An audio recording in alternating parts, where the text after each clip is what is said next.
There is a version of World War I that lives in monuments. It lives in the clean granite of cenotaphs, in the folded flags at state funerals, in the careful language of history textbooks that describe offensives and retreats as if they were chess moves made by thoughtful men in warm rooms. That version is a lie, not entirely, not in every detail, but in its architecture, in the shape it gives to what actually happened. It is a lie constructed with great care and sustained with great effort, because the truth of that war was something that the governments who fought it, the armies who administered it, and the societies who survived it could not afford to look at directly. What actually happened between 1914 and 1918 was not a war in any classical sense. It was an industrial process. It was the application of factory logic to human bodies. It was the discovery, tested in real time and at enormous scale, that men could be moved through a system of recruitment, training, transport, deployment, and death, with roughly the same efficiency as any other raw material passing through a modern supply chain. The commanders understood this. The bureaucrats understood this. The medical officers who processed the broken men coming back from the front understood this. And then, carefully, methodically, they made sure that the public would not understand it until the war was already over, and by then the machinery had already consumed its quota. What follows is not a list of atrocities committed by monsters. It is something more disturbing than that. It is an account of systems that worked, procedures that were followed, policies that were written down, approved, distributed, and implemented. It is the story of how an entire civilization looked at the worst things it was doing and decided to keep doing them, not out of malice, not out of incompetence, but out of an organizational momentum that had become impossible to stop. The first thing to understand is what the trenches actually were, not as a symbol, not as a metaphor for suffering, but as a physical environment. Because everything that follows makes more sense once you understand the specific conditions in which millions of men spent months and years of their lives. A trench in the Western Front was, in its most basic form, a narrow ditch dug into earth that was frequently waterlogged, frequently contaminated with the remains of the men who had fought and died in the same ground during earlier engagements, frequently infested with rats that fed on those remains and permanently exposed to weather that ranged from the cold mud of autumn to the freezing standing water of winter. The walls of the trench were held up with timber revetting and sandbags that rotted and collapsed on a regular basis. The floor was covered with wooden duckboards that sank into the mud and had to be constantly replaced. Men slept in shallow dugouts carved into the sides of the trench or in purpose-built shelters that offered minimal protection against artillery fire. The smell was something that veterans described with great consistency and that no official report ever adequately captured. It was the combined smell of wet earth, unwashed bodies, cordite, rotting food, human waste, and decomposition. Men lived inside that smell for days and weeks at a time. It entered their clothing, their hair, their lungs. Some men said they could still smell it years after the war ended, when they were sitting in their own homes in peacetime. That was the environment. And into that environment, the armies of Europe fed a continuous stream of men, rotating units in and out of the front line in a cycle that was designed to keep the trench system continuously manned, while theoretically giving each individual soldier periods of rest. In practice, the rest periods were often consumed by working parties, by training exercises, by the endless maintenance demands of the trench system itself.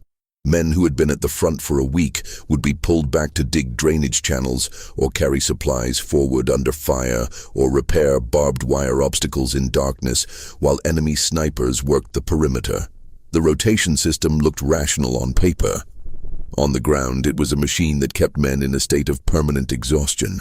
The second thing to understand is what artillery did to the landscape and to the men inside it, because the Western Front was, above everything else, an artillery war. The guns were enormous. The shells they fired were enormous. A single heavy shell could dig a crater 10 meters across and several meters deep, and these shells fell, not occasionally, not in dramatic single strikes, but in continuous bombardments that lasted for hours and days, and, in the largest engagements, for weeks. Before the Battle of the Somme in July 1916, the British Army fired approximately 1.5 million shells over a period of 7 days. Before Passchendaele in 1917, the preliminary bombardment lasted 19 days and involved more than 4 million shells. The purpose was to cut the German wire, destroy the German trenches, and break the German defenders before the infantry went over the top. In both cases, it largely failed to achieve those objectives. But what it did achieve was the complete transformation of the ground over which the infantry would subsequently have to advance. The soil of Flanders and the Somme Valley had been agricultural land. It had drainage systems and a coherent structure. After months and years of continuous shellfire, it was pulverized. The craters overlapped and merged. The drainage failed.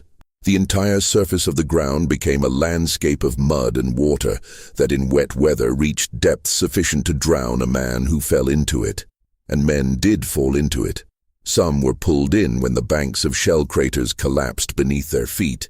Some fell wounded and could not get up. Some simply stepped into ground that looked solid and was not. The mud of Passchendaele is one of the most documented phenomena of the war, documented precisely because it killed men in a way that was almost impossible to describe in the official language of military reporting, which had no category for soldiers who died by drowning in mud without ever being engaged by the enemy. Artillery also did something to the men who survived it that was harder to quantify but equally significant.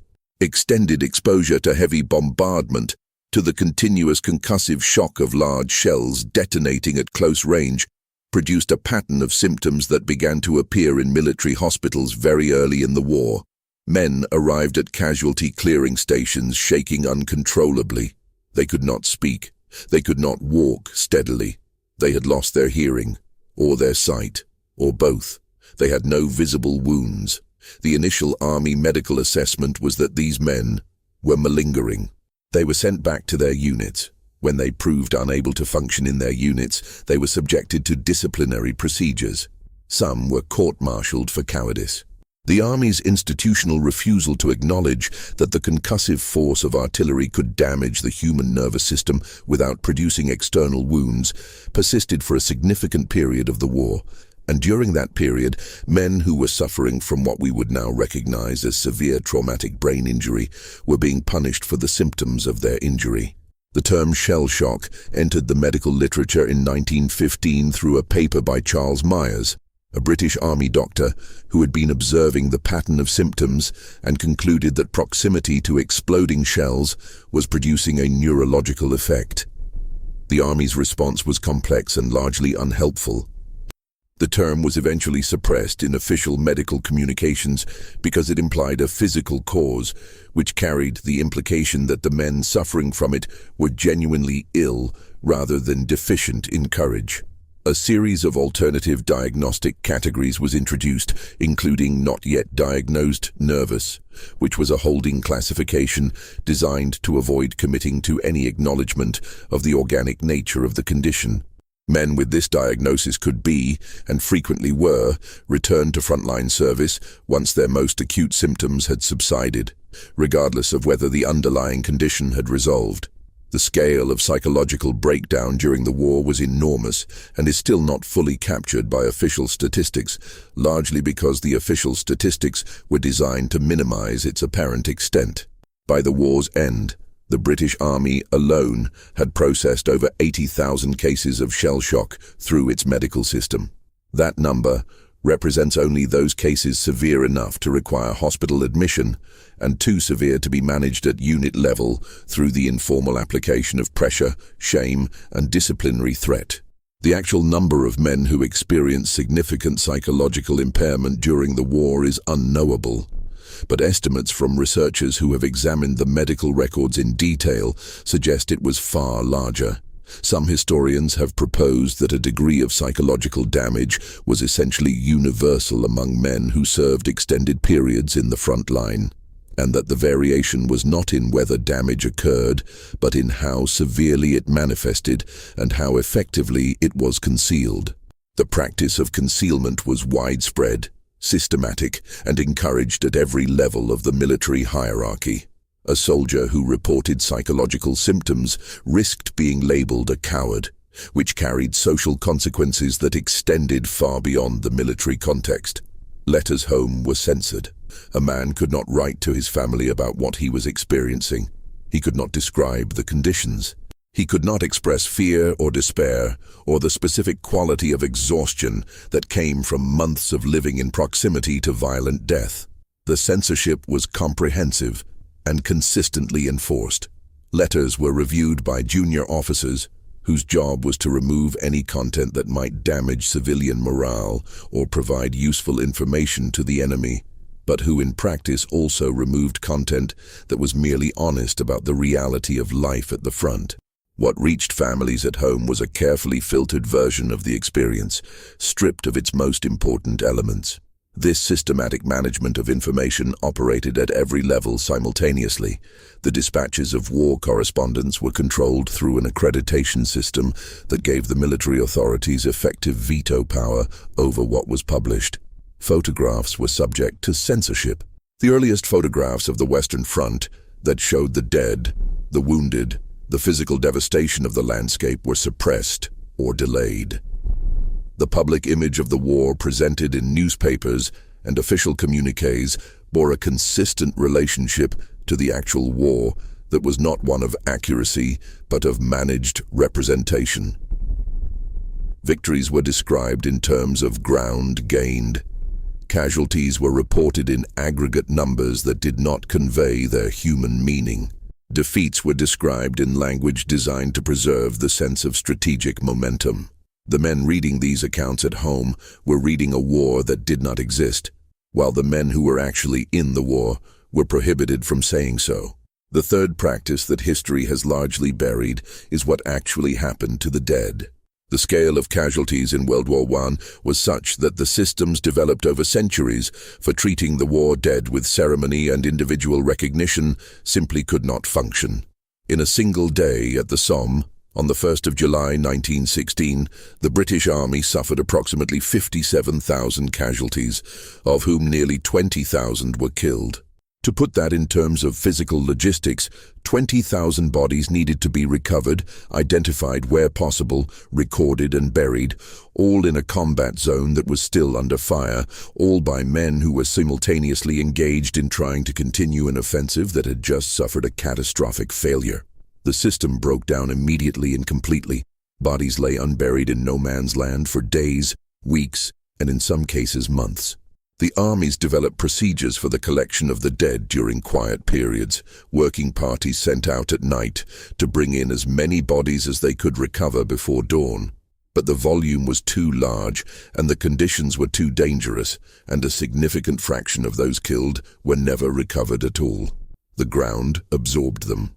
Subsequent bombardments buried them deeper, brought others to the surface, mixed the remains of men from different units and different nationalities in the same soil. The battlefield cemeteries of the Western Front contain thousands of graves marked with the phrase, "known unto God," which is the official notation for an unidentified soldier, and which covers a reality that the phrase does not capture, which is that many of those graves contain fragments rather than complete bodies, and many contain the mixed remains of more than one person. The administrative response to this reality was the development of a bureaucratic apparatus for recording death and managing the notification of next of kin that was designed to function at industrial scale. The Army Form B-104-82, the official notification of death sent to families, was a pre-printed form with spaces for the name, rank, number, unit, and date of death of the soldier. The circumstances of the death were entered in a standard field. The form was signed by a records officer. Hundreds of thousands of these forms were sent. The language was consistent across all of them. It conveyed the necessary factual information while providing no actual account of what had happened, no acknowledgement of the physical reality of the death, no recognition of the individual. The form was the machinery of grief management operating at national scale. Families who received this form and wrote back, asking for more information, were typically referred to the unit, which would provide a brief account written by the soldier's commanding officer or a fellow soldier. These accounts were frequently inaccurate, frequently softened to the point of falsification, and sometimes entirely fabricated. The convention was to describe the death as instantaneous and painless, regardless of the actual circumstances. A man who had spent several hours dying of a stomach wound in a shell hole in no man's land would be reported to his family as having been killed instantly by a bullet while doing his duty. This practice was widespread, known to the authorities, and never officially discouraged. It was understood as a form of mercy. It was also a form of institutional dishonesty, deployed at the point of maximum individual vulnerability, at the moment when a family was trying to understand what had happened to someone they loved. The fourth reality that was systematically buried is the specific medical fate of the wounded. The statistics for World War I typically distinguish between killed and wounded, with the wounded category covering a vast range of outcomes from minor injuries that healed completely to catastrophic damage that resulted in survival without any meaningful quality of life. That second category, the men who survived their wounds but were permanently and profoundly disabled, is one of the most consistently understated realities of the war. Facial wounds were a particular category. Modern artillery and machine gun fire produced wound patterns that earlier wars had not generated at the same frequency. The widespread use of trench warfare meant that men were frequently struck in the head and face by fragments from shells that detonated at or above the parapet level. The result was facial wounds of a severity that had no precedent in military medical experience. Men survived these wounds because the underlying physiology that keeps a human being alive does not depend on the structural integrity of the face, but survival meant survival with faces that had been partly or entirely destroyed. The bones of the jaw, the nose, the cheekbones, the eye sockets had been shattered or removed. The soft tissue had been torn away. These men needed reconstruction that the surgical technology of the time could not fully provide. The pioneering work in facial reconstruction during and after the war is historically documented, and the surgeons who did it, Harold Gillies in Britain and Valadier and others in France, were doing genuinely extraordinary work under conditions of extreme difficulty. But the volume of cases exceeded the capacity of any reconstructive system, and many men who needed extensive facial reconstruction never received it, or received it incompletely, or received it and still emerged from the process with faces so altered from their pre-war appearance that their families had difficulty recognizing them. There are accounts of men who were discharged from hospital care and returned to their hometowns wearing masks, not theatrical masks, but simple covering devices, fabric or thin metal painted to approximate a normal face, worn in public to avoid the distress their appearance caused in others. These masks were provided in some cases by a charitable organization. They were offered as a practical solution to a social problem. The social problem being that the sight of a man whose face had been destroyed by industrialized warfare was disturbing to people who had been told that the war was a glorious enterprise. Limb loss operated at a similar scale, but was more visible in its social consequences. The amputation rates of World War I were extraordinary by any prior standard, driven by the combination of high-velocity projectile wounds, extensive tissue contamination from the bacteria present in the heavily fertilized agricultural soil of the Western Front, and the logistical challenge of treating wounds quickly enough to prevent the development of gas gangrene, a bacterial infection that could kill a man within hours, and which made radical amputation often the only option for saving life. The British Army alone performed approximately 41,000 amputations during the war. These men survived. They returned home. They needed prosthetics, rehabilitation, employment, and social support in volumes that no existing system had been designed to provide. The prosthetic technology of the time was limited. Artificial limbs were made of wood and leather and metal in configurations that bore a functional resemblance to the limb they replaced, but provided nothing like its actual capability. A man who lost his arm above the elbow and received a prosthetic arm was not restored to functional capacity. He could not use the prosthetic to do most of the skilled manual work that working-class men depended on for their livelihoods. The pension systems developed to support disabled veterans were notoriously inadequate, fiercely contested by the Treasury officials who administered them, and subject to a medical review process that frequently disputed the extent of disability or attributed it to causes other than war service. Men who had clearly been disabled by the war were regularly assessed as less disabled than they were, their pension entitlements reduced accordingly, their appeals processed through a bureaucratic system that had been designed, functionally, to minimize expenditure. The fifth hidden practice is what the armies did with men who refused to continue. The mechanics of military discipline during World War I, specifically as applied to men who refused to fight, broke down under fire, or were found to have left their posts without authorization, have been partially addressed in the historical literature, but never in terms that fully capture the scale and systematic nature of what occurred. The British Army executed 306 men during the war for military offences, including desertion, cowardice, casting away arms, and striking or threatening a superior officer. The French army executed approximately 600 men. The German army executed roughly 150. The Italian army executed over 700. These numbers are from official records and are therefore minimum figures. What the numbers do not capture is the context in which these executions took place. Most of the men shot were not hardened criminals or committed pacifists making a principled stand. Most were ordinary soldiers who had been broken by conditions that would break any human being who had been subjected to them long enough. Men who had been in the front line for extended periods without adequate rest, who had watched their closest companions killed, who had survived barrages that lasted for days, who had been told to advance across ground where every previous advance had failed, and who had at some point reached the limit of what they could endure. The court-martial process that condemned them was rapid, often lasting less than an hour. Legal representation was minimal or non-existent. The officers who conducted the proceedings were not lawyers. The appeals process was perfunctory. The executions were carried out at dawn, typically by firing squad composed of men from the condemned soldier's own unit, which was done deliberately to reinforce the point that the army's discipline applied to everyone, and that even your own comrades would kill you if required to do so.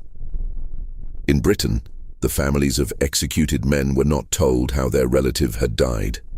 They received the standard notification form, with the cause of death listed as died without specification.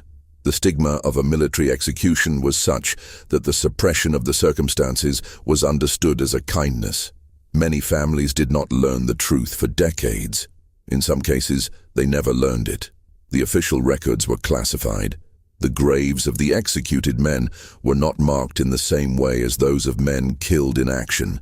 The pension entitlements that would have accrued to the families of dead soldiers were denied to the families of executed men, adding an economic dimension to the social one.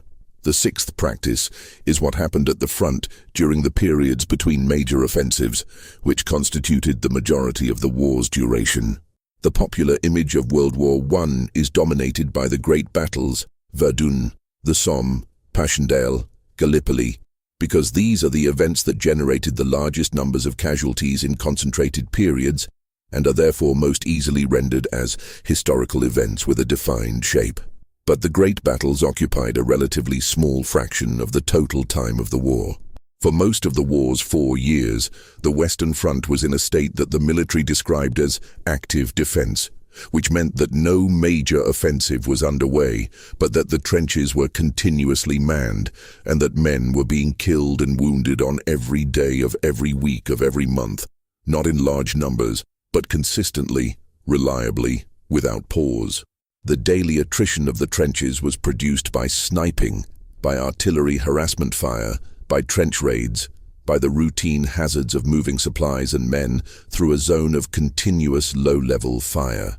The British Army's medical statistics record that during the periods between major battles, the daily casualty rate on the Western Front rarely fell below several hundred men and frequently exceeded 1,000. These men are missing from the popular narrative of the war because they did not die in a named engagement. Their deaths were the background noise of the conflict, unremarkable individually and therefore unremarked collectively. A family who lost a son or a husband or a father during one of these quiet periods received the same pre-printed form as every other family. There was no difference in the paperwork between a man killed on the first day of the Somme and a man killed by a random shell while moving through a communications trench on an ordinary Tuesday in October 1916. The seventh forgotten reality is the specific nature of gas warfare. The use of poison gas in World War I is broadly known, but the specific details of what different gas agents did to human bodies and the specific institutional knowledge accumulated by both sides about these effects has been softened in most historical treatments to the point of significant misrepresentation. Chlorine, the first gas used in significant quantities at Ypres in April 1915, produces its effects by reacting with moisture in the respiratory tract to form hydrochloric acid. Men caught in a chlorine cloud without protection experienced burning pain in their eyes, nose and throat, followed by progressive damage to the lungs that produced pulmonary edema, the filling of the alveoli with fluid. Men who received a sufficient dose essentially drowned in fluid produced by their own body's response to the gas. The process was not quick. Death from chlorine poisoning could take several hours. Phosgene, introduced later in 1915, was more insidious. It had less immediate irritant effect, which meant that men who had been exposed to it frequently did not realize the extent of their exposure. The full effects often developed over a period of 12 to 24 hours after exposure, by which point the damage to the lung tissue was already complete. Men who felt relatively well in the hours immediately after a gas attack would deteriorate rapidly and die before any effective treatment could be provided. Phosgene was responsible for the majority of gas fatalities in the war, and its delayed action meant that the casualty figures it produced were difficult to attribute with certainty, since the men were dying in rear areas sometime after the initial incident. Mustard gas, introduced by Germany in 1917, was qualitatively different. It was not primarily a lethal agent. Its purpose was to disable rather than kill. It acted by alkylating DNA in any tissue it contacted, producing blistering on the skin, in the eyes, in the respiratory tract, and in the digestive system if ingested.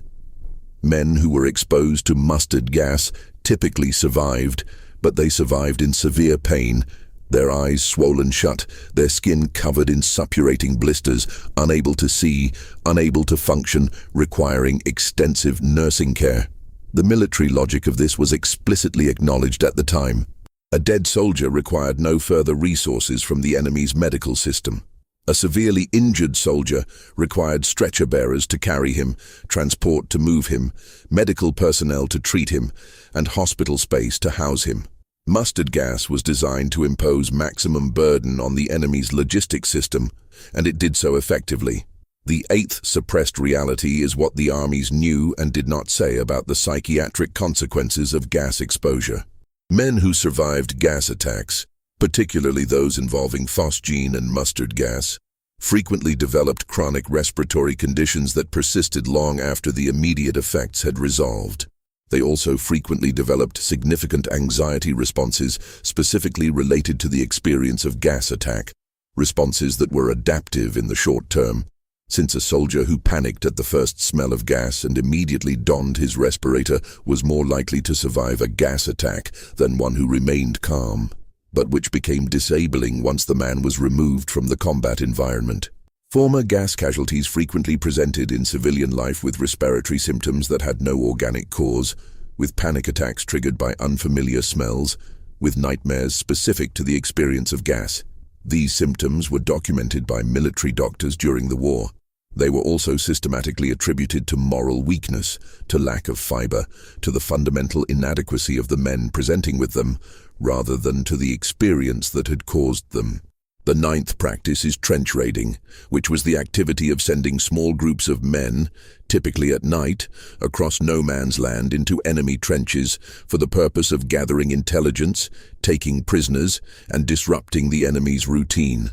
Trench raids were developed by British forces and subsequently adopted by all armies on the Western Front as a method of maintaining what the military called an offensive spirit during the periods between major battles. The theory was that regular raiding kept soldiers aggressive and alert, prevented the development of an informal live and let live accommodation between frontline troops on opposite sides, and provided a steady stream of intelligence about enemy dispositions and intentions. The reality of trench raiding was that it was among the most terrifying activities that frontline soldiers were asked to perform. Raids were conducted in darkness across ground that was constantly churned by shellfire, strewn with wire, littered with the remains of the dead, and under observation by enemy sentries whose job was specifically to detect and respond to exactly this kind of activity. Raiding parties were typically equipped with clubs, knives, and grenades rather than rifles, because firearms were too loud and too slow to reload in the close quarters fighting that occurred in enemy trenches. Men who participated in trench raids described the experience in terms that had no equivalent in any other military activity. The combination of darkness, silence, the proximity of death, and the requirement to kill at very close range with primitive weapons produced a specific quality of psychological experience that was distinct from the experience of conventional combat, and that left correspondingly distinct marks on those who went through it. The practice of raiding also created specific incentive structures that the army recognized and managed with a certain institutional cynicism. A successful raid, defined as one that returned with prisoners or intelligence, was rewarded with medals and promotions. An unsuccessful raid, defined as one that failed to reach the enemy trenches or returned without objectives achieved, was defined as a failure regardless of the casualties involved. The incentive was therefore to press raids forward, even when conditions made them extremely hazardous, and officers who led raids were under pressure from their superiors to produce results regardless of the cost in their own men. The casualties from trench raiding were significant and continuous. They contributed to the daily attrition rate that was the background condition of the frontline war, and they were absorbed into the same bureaucratic machine, the same notification forms, the same pension disputes, the same unmarked graves, as every other category of casualty. The 10th buried practice is what military medicine actually involved at the front line, stripped of the retrospective heroism that has been attached to it in popular history. The medical system of the Western Front operated on a principle of triage that was explicitly designed to maximize the military effectiveness of the force rather than to optimize outcomes for individual casualties.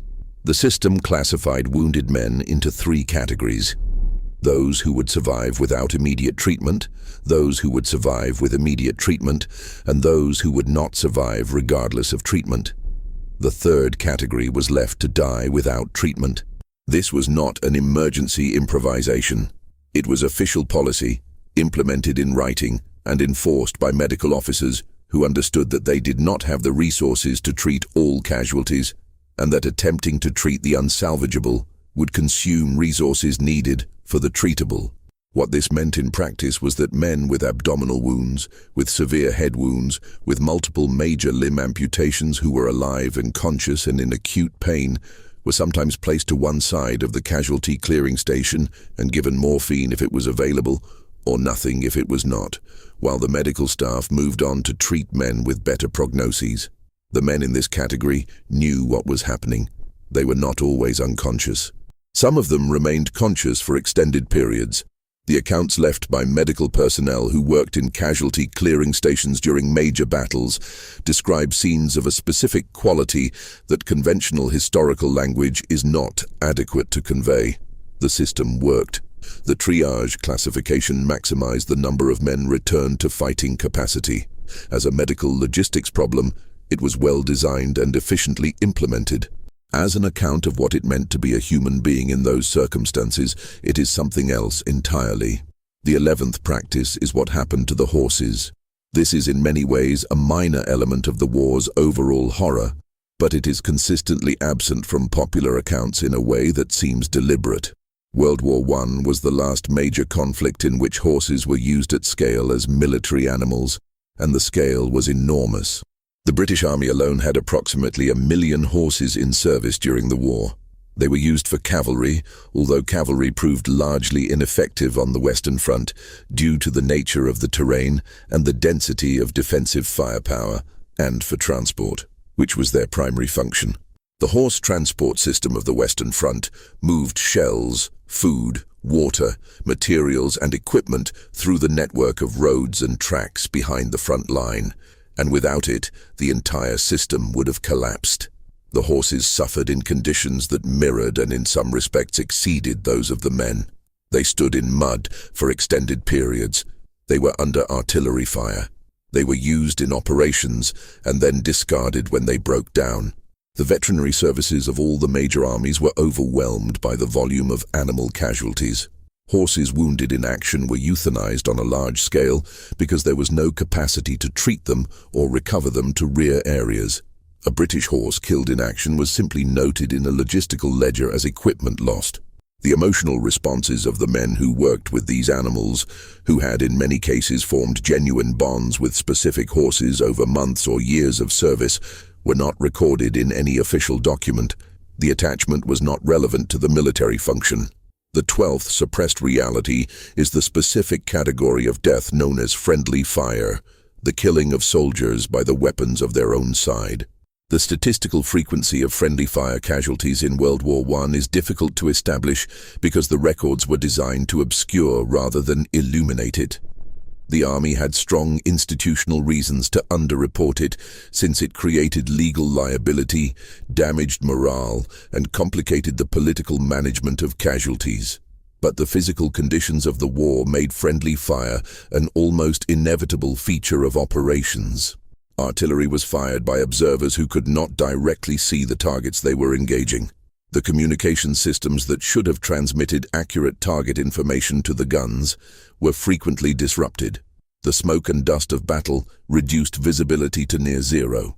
The maps from which operations were planned were frequently inaccurate. The rate of advance during successful attacks was often faster than the artillery fire plans that supported them, meaning that troops advancing into formerly enemy-held ground were advancing into zones where their own artillery was still firing. The preliminary bombardments that preceded major attacks were supposed to stop when the infantry went over the top. They frequently did not stop cleanly. The timing was imprecise. Individual battery commanders had discretion over the exact moment they shifted fire. The results were extensively documented in medical records as wounds from British artillery, wounds from French 75s, wounds from American artillery firing on their own troops, descriptions that the official casualties records then converted into vague entries that obscured the origin of the fire. Individual testimonies from survivors are explicit about what happened. The official record is not. The 13th practice involves what occurred when attacks succeeded, which was arguably more psychologically damaging than what happened when they failed. A successful assault on enemy trenches created a specific situation. The attacking troops entered positions where the defenders had been under intense bombardment, where many were dead or wounded, and where the survivors were frequently in a state of shock and physical incapacity. What happened to these survivors varied, and the variation itself tells something important about the state of the men carrying out the attacks. The official rules of war regarding prisoners were well established and widely violated. Men who were attempting to surrender were killed. The killing of prisoners was acknowledged informally by soldiers of all armies on the Western Front, documented in letters and diaries, sometimes described in terms that suggest it was regarded as pragmatically necessary, and sometimes in terms that suggest something more difficult to classify. The reasons given included the logistical impossibility of moving prisoners rearward through artillery fire that was now falling on the captured position, the loss of combat effectiveness that would result from detaching men to guard prisoners, the simple emotional logic of men who had just watched their companions killed and who found themselves in physical possession of the people responsible. None of these justifications were permissible under the laws of war. All of them were understood to apply. The practice was widespread enough to appear consistently in the private records left by soldiers of all nationalities, and to be referenced with notable absence of emphasis in the military memoirs of senior officers who could not have been unaware of it. It was one of the things that the controlled language of official history learned not to discuss. The 14th buried reality is the systematic relationship between military necessity and the destruction of civilian infrastructure. The Western Front was not fought in uninhabited territory. The landscape through which the trenches ran was heavily populated agricultural and industrial land. The major offensives of the war were conducted in areas where civilian populations lived, farmed, and worked. The process of turning this landscape into a continuous fortified zone involved the destruction of virtually everything in it. Farms were demolished. Villages were reduced to rubble. The road and rail infrastructure was partly destroyed and partly converted to military use. The agricultural drainage systems were destroyed by shellfire and never repaired. The land contaminated by shells containing toxic chemicals was left contaminated. The civilian populations displaced by the war were handled by relief systems that were inadequate to the scale of the displacement. In the occupied territories of Belgium and northeastern France, millions of civilians spent years under German military occupation in conditions that ranged from difficult to catastrophic. The German requisitioning of food, labor, and materials from occupied territories was systematic and severe. The populations of occupied areas experienced significant malnutrition and in some districts conditions approaching famine. This reality was documented by neutral observers, by the organizations working to provide relief, and by the civilians themselves, and it was consistently managed in the public communications of all the belligerent powers in ways that maximized its propaganda utility while minimizing its human cost. The 15th practice is the specific management of information about the failure of offensives. The Western Front produced a series of engagements that were planned as decisive breakthroughs and resulted in catastrophic casualties without achieving their stated objectives. The management of these failures in official communications required consistent dishonesty of a specific kind. The pattern was standardized. The attack had been a success within its limited objectives. The losses were regrettable but necessary. The ground gained, however small, represented a significant strategic achievement. The enemy losses, estimated by intelligence officers who had no reliable means of estimation, were reported as exceeding friendly losses even when this was demonstrably false. The decision to continue an offensive that was clearly not achieving its objectives was justified through a version of attrition logic that held that even failed attacks imposed costs on the enemy that would eventually prove decisive. The Battle of the Somme is the most extensively documented example of this pattern. The first day, the 1st of July 1916, produced the highest single-day casualty total in British military history. The offensive continued for another 4 months. The total British casualties for the entire battle were approximately 420,000 men. The German casualties were approximately 450,000. The ground gained was measured in miles, not in any strategic objective of significance. At the end of the battle, the British commanders reported to the government that the offensive had been a success. The press reported it as a success. The official history, written after the war, described it in terms that required considerable creative effort to avoid the word disaster. The men who had fought in it described it in different terms when they were allowed to speak at all.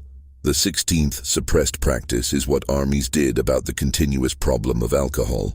The management of men in the conditions of the Western Front required, from the perspective of military administrators, some mechanism for maintaining cohesion and willingness to fight in a population that was experiencing conditions that would otherwise produce widespread breakdown. The mechanism that most armies settled on was systematic alcohol provision. The British Army issued rum rations to frontline soldiers on a regular basis. The French Army issued wine. The German Army issued beer and, in some units, spirits.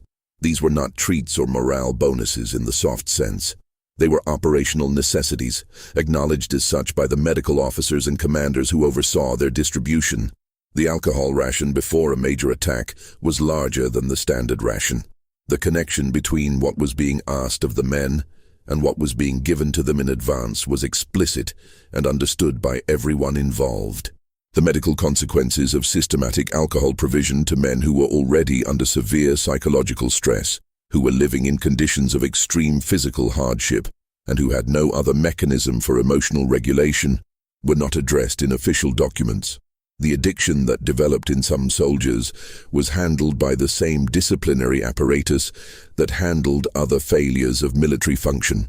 The men who returned from the war with alcohol problems that were directly traceable to army policy were handled by the same inadequate pension and support systems that handled every other category of war damage. The connection between the policy and the outcome was never officially acknowledged. The 17th practice is the specific institutional response to what were called self-inflicted wounds. Men who could not obtain legitimate medical evacuation from the front line sometimes inflicted wounds on themselves for the purpose of generating the casualty status that would remove them from combat. This was treated by military law as a serious offense, equivalent in some jurisdictions to desertion, because it was understood as an attempt to evade military duty. Men caught having inflicted their own wounds were court-martialed, imprisoned, or in some cases returned to duty after punishment. The medical officers who treated self-inflicted wounds developed considerable forensic skill in identifying them. A wound produced by a rifle held against the hand or foot at close range produced powder burns and a distinctive pattern of tissue damage that differed from wounds produced by enemy fire at greater distance. The identification of a self-inflicted wound triggered an investigation. The investigation produced a court-martial. The court-martial produced a sentence. What the entire process did not produce was any examination of the conditions that had led a man to place a rifle against his own hand and pull the trigger. That question was not asked.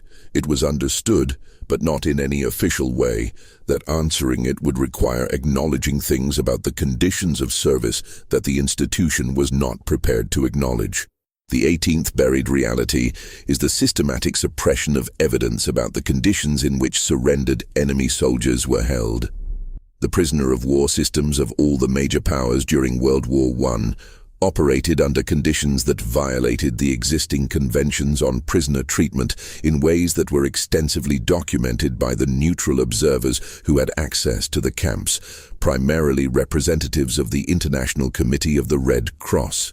German prisoners in France and Britain were subjected to conditions that fell significantly below the standards required by the Hague Convention of 1907. British and French prisoners in Germany were subjected to similar conditions, sometimes worse. The specific practices that were documented included insufficient food, inadequate shelter, forced labor in dangerous conditions including work in mining and in areas near the front line, and the use of physical punishment as a routine disciplinary tool. The reports of neutral observers were provided to the governments responsible for the camps. They were received, acknowledged, filed, and addressed through diplomatic communications that were designed to provide the appearance of response without any substantive change in conditions. The systematic nature of the violations, documented across multiple visits by multiple observers over multiple years, made it impossible to attribute the conditions to administrative error or local excess. They were conditions produced by policy, sustained by policy, and managed through a diplomatic process that was designed to prevent any formal acknowledgement of that fact. The 19th practice is the specific medical reality of what was done about venereal disease. The armies of World War I encountered venereal disease at a scale that represented a significant drain on military manpower. The British Army lost the equivalent of hundreds of thousands of man-days of service due to sexually transmitted infections during the war. The response to this problem was managed through a combination of medical treatment, moral exhortation, and punitive policy. Men who contracted venereal disease were subject to disciplinary proceedings in many armies. The position was that venereal disease was a self-inflicted disability, equivalent in principle to a self-inflicted wound, and should be treated accordingly. The practical effect was that men who needed medical treatment avoided reporting for it because of the disciplinary consequences, which had the predictable effect of extending the duration of infections and increasing the probability of transmission to others. The armies that abandoned punitive policy and moved toward purely medical management, which some did in the later stages of the war, achieved better outcomes in terms of return-to-duty rates. The armies that maintained punitive policy continued to suffer both the medical and the disciplinary management costs simultaneously. The men who were caught in this particular intersection of medical need and institutional punishment occupied a specific position in the machinery of the war that was uncomfortable for everyone involved and was therefore not extensively discussed in the official documentation. The 20th suppressed practice is what happened with soldiers deemed to be congenital defectives by the medical classification systems of the time. The early 20th century was a period of intense popular interest in eugenics. The theory that the human population could and should be managed according to hereditary fitness criteria. The influence of eugenic thinking on military medical practice during World War I was substantial and has been largely erased from the mainstream historical account of the conflict. Soldiers were subjected to intelligence testing and psychological classification procedures that were explicitly designed using eugenic frameworks. Men classified as low-grade mentally, feeble-minded, or constitutionally inferior were identified and tracked through the medical system, segregated in some cases into special units, and subjected to medical and disciplinary treatment that reflected the assumptions of the eugenic framework, rather than any individual assessment of their actual capabilities or conditions. The institutional intersection of eugenics and military medicine produced specific practices that would be recognized today as discriminatory in ways that are difficult to categorize within the ethical framework of the time, which is precisely why they have been managed out of the historical account. The men subjected to these classifications could not contest them. The system that classified them was authoritative. The records that documented their treatment are available in archives and have been examined by researchers, but they have not entered the popular narrative of the war in any significant way. The 21st practice is the systematic use of age misrepresentation in recruitment. The minimum age for enlistment in the British Army was 19 for overseas service, but the recruitment system of 1914 and 1915, operating under pressure to fill the enormous demand for men generated by the expansion of the Army from a small professional force to a mass mobilized one, did not rigorously enforce this requirement. Recruiting officers were incentivized to meet recruitment quotas. They were not incentivized to verify ages.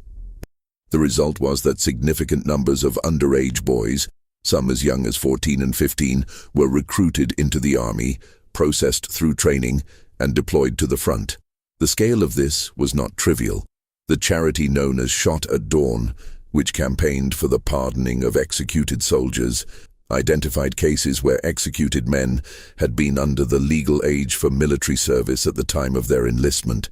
A boy of 15 who had lied about his age to enlist, served for 2 or 3 years, experienced the full range of the frontline environment, broken down under conditions that would break adult men, and been shot for cowardice or desertion, was a product of a recruitment system that had knowingly or negligently accepted him, and a justice system that had knowingly or negligently failed to verify his age before executing him.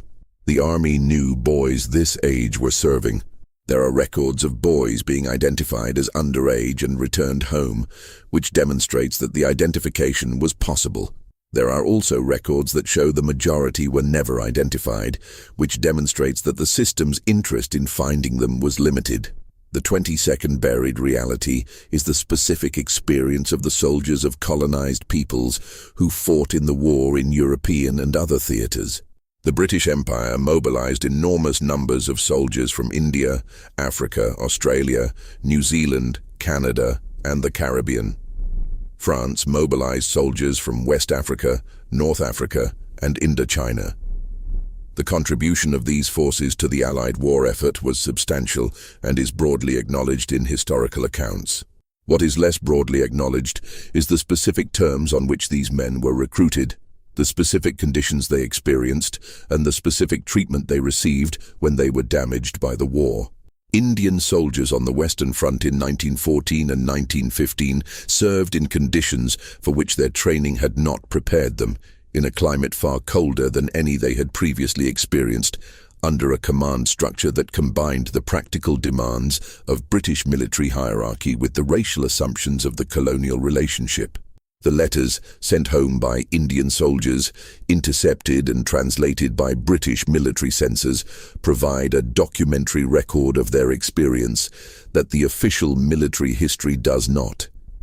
They describe the cold, the mud, the fear, and the specific quality of alienation that came from fighting in a war whose political context meant nothing to them in a landscape that was completely foreign to everything they had known. The censorship reports that compiled summaries of these letters for intelligence purposes noted, with some surprise and concern, the frequency of expressions of disillusionment and despair. West African soldiers serving in French units were subjected to conditions and treatment that reflected the specific characteristics of the French colonial relationship. Their casualty rates in some engagements exceeded those of metropolitan French units. Their medical care was demonstrably inferior. Their pension entitlements were assessed on a different scale from those of European soldiers.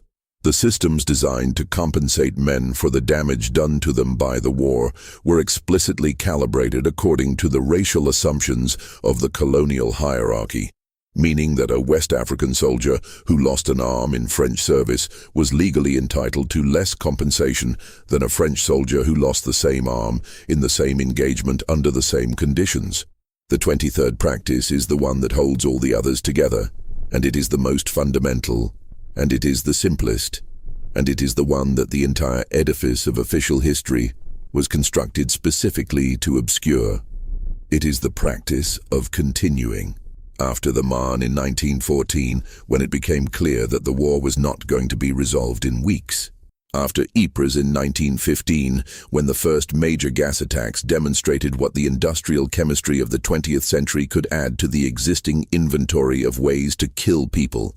After the Somme in 1916, when 20,000 men died on the first day, and the offensive continued for 4 months. After Passchendaele in 1917, when men drowned in mud and the line moved 3 miles. After the Ludendorff offensives in 1918, when the German army demonstrated that after 4 years of the war, it was still capable of driving deep into Allied lines. After all of this, the governments of the major powers continued. They continued because stopping required someone to admit that the cost had not been worth the gain. It required someone to own the deaths of millions of men as a transaction that had been conducted and had failed. It required someone to look at what had been done in the name of national interest, strategic necessity, military honor, and the defense of civilization, and say that it had not been worth it, that the machine should be stopped, that the accounting was not going to come out right. No government could do that. The political logic of the war had made stopping impossible from the moment the casualty lists grew large enough that any resolution short of victory would raise the question of why those men had died. The more men died, the more politically impossible it became to stop, because stopping meant that all the previous deaths had been for nothing, which was true but which could not be said. The war continued because the deaths required more deaths to justify them, and the system was perfectly calibrated to produce exactly that result, indefinitely, for as long as the supply of men held out. When it ended, in November 1918, it ended not because any of the structural problems had been resolved, but because the German army had reached the limit of what it could sustain. The armistice was not a peace treaty. It was a cessation of hostilities under terms that left the underlying questions unanswered. The peace conference that followed produced a settlement that the participants on all sides understood at the time was unstable.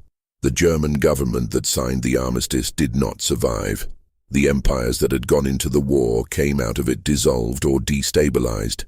The men who had managed the war, the commanders, the politicians, the administrators, the medical officers who had processed the broken bodies and the broken minds, lived on into the post-war world and were, for the most part, honored for their service. The monuments went up. The cenotaphs were unveiled. The books were written. The language was carefully chosen. The men who had been there were not, for the most part, inclined to describe what had actually happened, partly because there was no adequate language for it, partly because the people they would have to describe it to had not been there and could not fully understand, and partly because the things that had been done in that war, the things that the institutions had done, the things that the men themselves had done, did not fit comfortably within the framework that the post-war societies were trying to construct. The framework required the war to have meant something. The men who had been in it knew in a way that could not be articulated within official discourse that it had meant exactly what it had produced, which was a quantity of organized suffering, administered by bureaucratic systems, sustained by institutional momentum, and completed according to schedule. The war ended. The forms were filed. The ledgers were closed. The total dead from all causes, military and civilian, directly and indirectly attributable to the conflict, is estimated at between 17 and 20 million people. The number is an estimate because the counting systems were not designed to produce an accurate total. They were designed to manage information flow in support of the war's continuation. When the continuation stopped, the systems stopped, and the counting stopped with them at whatever number it had reached, which was the number that the records available at that moment supported, which was not the same as the actual number, and which has never been revised to match it. The war left its mark on the land in ways that are still measurable. The soil of the former Western Front still contains unexploded ordnance that surfaces regularly during agricultural work and construction. The Belgian and French governments maintain ongoing programs for the recovery and disposal of shells and other munitions from the battlefields. These programs expect to continue for decades. The chemical contamination of the soil in areas of heavy gas use remains detectable. The zones rouges, the areas of France designated too contaminated and too physically devastated to return to normal use, were reduced over the decades following the war as land was gradually rehabilitated, but some areas remain classified and fenced to this day. The land remembers in ways that the official record does not. The bodies are still being found. Construction projects, drainage works, and agricultural activities in the former battle zones regularly uncover human remains. The remains are identified where possible and buried in the military cemeteries that maintain the landscape of the Western Front as a managed memorial space. The identification process uses physical evidence, personal effects, and increasingly genetic analysis to name individual men. Many cannot be named. They go into the ground again under the standard notation. The recovery operations continue. There is no projected date for their completion. The pension systems established after the war for disabled veterans and the families of the dead were progressively reduced, renegotiated, and in many cases extinguished over the decades following the armistice, as the men who had served aged, died, and were replaced in the demographic record by new generations with no direct connection to the conflict. The last surviving veterans of the Western Front died in the first decade of the 21st century. The last British veteran died in 2009. The last French veteran died in 2008. The last German veteran died in 2008. Their deaths were reported as significant events. Their accounts of what they had experienced, given in late life to journalists and documentary filmmakers, were treated as extraordinary testimony from a vanishing time.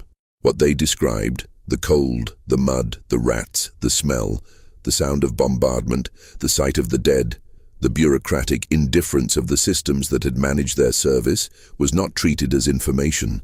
It was treated as memory. The distinction is the difference between something that tells you how things work and something that tells you how things felt. The management of the war's memory in the century since its conclusion has consistently preferred the second category. The first category, the information about how the systems functioned, how the decisions were made, how the costs were calculated and accepted and absorbed and continued, is available in the archives. It has been examined by historians. It has not changed the shape of the popular understanding of the war in any significant way. The popular understanding of the war remains organized around the monuments, the poetry, the images of mud and wire that have become so familiar they have lost their capacity to convey what they represent. The systems that produced World War I were not dismantled after it ended. They were modified, updated, and applied to the next conflict and the one after that. The bureaucratic management of mass casualties, the controlled public communication of military information, the medical classification of psychological damage in ways that minimized institutional liability, the pension systems designed to limit expenditure on the damaged survivors, the legal frameworks for managing soldiers who could not continue, all of these persisted and developed. The war ended. The machinery did not.